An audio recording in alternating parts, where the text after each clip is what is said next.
नमस्कार, मैं हूं अंकुर और आप देख रहे हैं सत्य हिंदी का न्यूज बुलेटिन। एक नजर अब तक की सुर्खियों पर। हिंडनबर्ग अडानी मामले में सुप्रीम कोर्ट का फैसला आ गया है और अडानी समूह को बड़ी राहत मिली है। सेबी की जांच रिपोर्ट में दखल देने से सुप्रीम कोर्ट ने इनकार कर दिया है। 3 जजों की बेंच ने कहा है कि सेबी की जांच उचित है और वो इस मामले की जांच के लिए सक्षम एजेंसी है। सुप्रीम कोर्ट ने सेबी से जांच ट्रांसफर करते हुए एसआईटी से जांच से इनकार कर दिया। लाइव लॉ के मुताबिक भारत के मुख्य न्यायाधीश डीवाई चंद्रचूड़ ने कहा, सेबी की जांच में दखल देने को लेकर सुप्रीम कोर्ट के अधिकार सीमित हैं। सेबी ने 22 में से 20 मामलों की जांच की है। हमने सेबी से बचे हुए 2 मामलों की जांच अगले 3 महीनों में पूरा करने के लिए कहा है। सुप्रीम कोर्ट ने कहा, इस बात का कोई आधार नहीं बनता कि जांच सेबी से लेकर एसआईटी या किसी दूसरी एजेंसी को दी जाए। सुप्रीम कोर्ट ने बुधवार को अडानी हिंडनबर्ग मामले में सेबी की जांच एसआईटी को सौंपने से इनकार करने के बाद गौतम अडानी ने अदालत के फैसले की सराहना करते हुए कहा कि सच्चाई की जीत हुई है। गौतम अडानी ने कहा, सुप्रीम कोर्ट के आदेश से पता चलता है कि सत्य की जीत हुई, सत्यमेव जयते। मैं अपना साथ देने वालों के प्रति आभारी हूं। भारत के विकास में हमारा योगदान जारी रहेगा। सुप्रीम कोर्ट के फैसले के बाद उद्योगपति गौतम अडानी की कंपनियों के शेयरों में उछाल देखने को मिला है। फैसले के बाद अडानी समूह की कंपनियों के शेयरों के दाम सुप्रीम कोर्ट के फैसले के बाद 11% तक बढ़ गए। शुरुआत में ये बढ़त 16% तक हुई, लेकिन कुछ देर बाद कई कंपनियों के शेयरों में गिरावट भी दिखी। बता दें, जनवरी 2030 में अमेरिकी फॉरेंसिक फाइनेंशियल कंपनी हिंडनबर्ग ने अडानी समूह को लेकर कई गंभीर सवाल खड़े किए थे।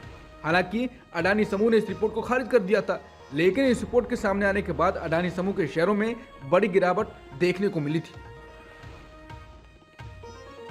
इंडियन एक्सप्रेस की रिपोर्ट के मुताबिक आईआईटी बीएचयू के कथित गैंगरेप मामले के 3 आरोपियों ने पूछताछ के दौरान बड़ा खुलासा किया है। रिपोर्ट के अनुसार पूछताछ के दौरान उन्होंने पुलिस को बताया कि वो परिसर में छेड़छाड़ की 3 और घटनाओं में शामिल थे और वो कथित तौर पर ऐसे मौकों की तलाश में रोज परिसर का दौरा करते थे।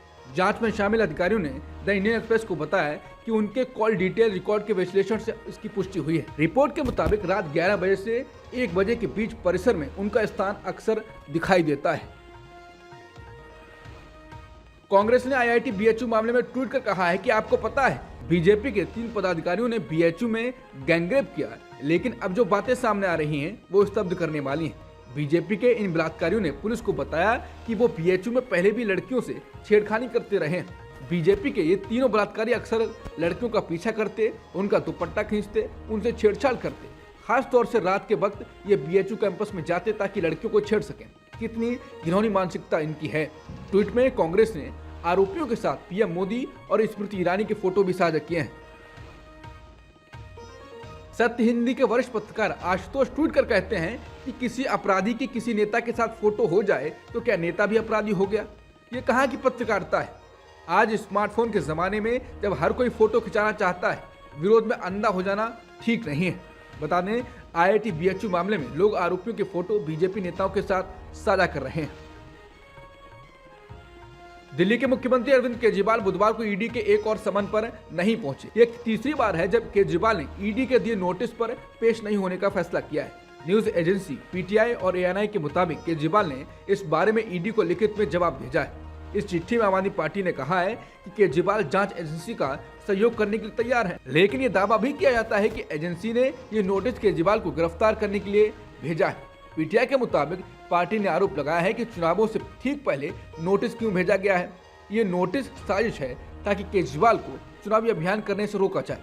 केजरीवाल और आम आदमी पार्टी की ओर से सोशल मीडिया पर इस बारे में अब तक कोई जानकारी नहीं दी गई है।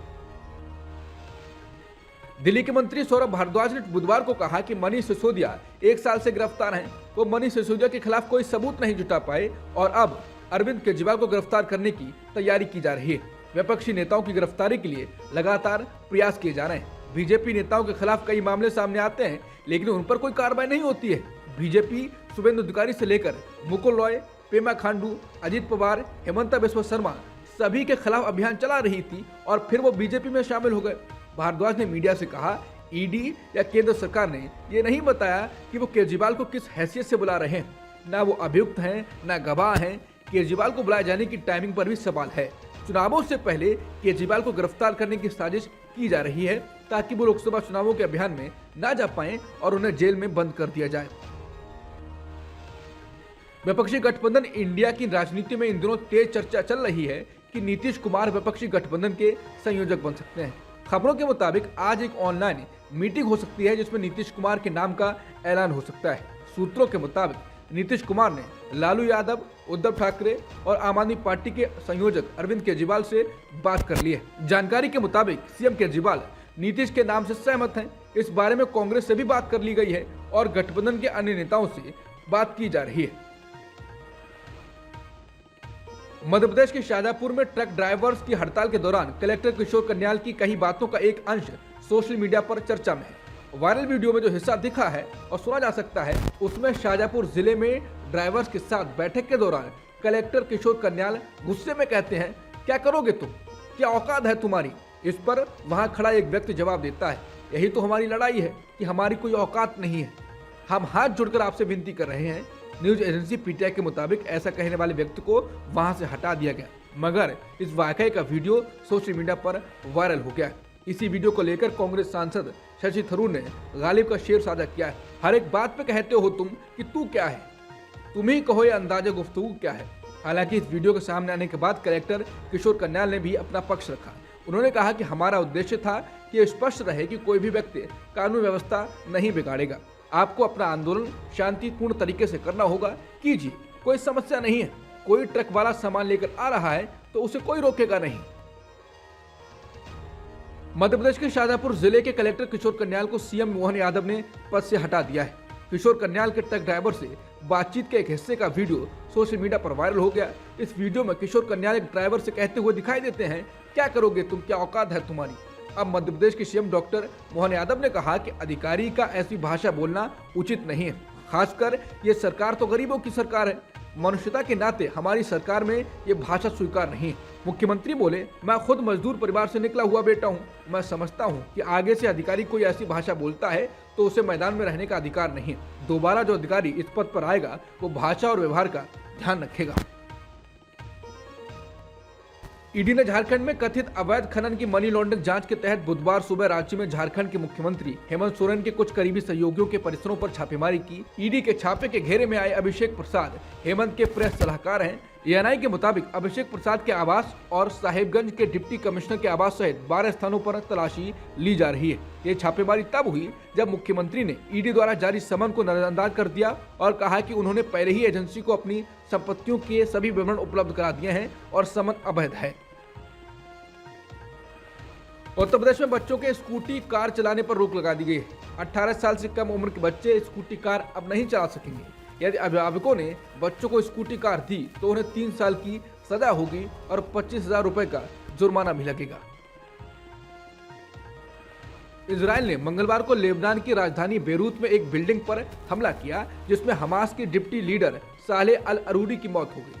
लेबनान में उच्च स्तरीय सुरक्षा अधिकारी ने एएफपी को बताया कि इस हमले में सालेह के बॉडीगार्ड भी मारे गए।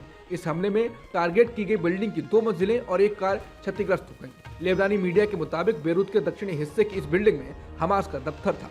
लेबनान ईरान समर्थित हिजबुल्लाह संगठन का गढ़ है। हमास टीवी ने इस खबर की पुष्टि करते हुए कहा कि इजराइल ने बेरूत में सालेह को मार डाला है। लेबनानी मीडिया ने कहा कि हमले में कुछ लोग मारे गए। इस हमले से यह आशंका बढ़ गई है कि लगभग 3 महीने से चल रहा इजराइल हमास युद्ध अभी भी जारी रहेगा, क्योंकि हमास अब जवाबी कार्रवाई जरूर करेगा। हिजबुल्लाह ने इस घटना के बाद बयान में कहा है कि लेबनान की राजधानी पर हमला जिसमें कम से कम 6 लोग मारे गए, इसकी सजा जरूर दी जाएगी। अब तक की सुर्खियों में इतना ही। बाकी खबरों के लिए बने रहिए सत्यहिंदी.com के साथ।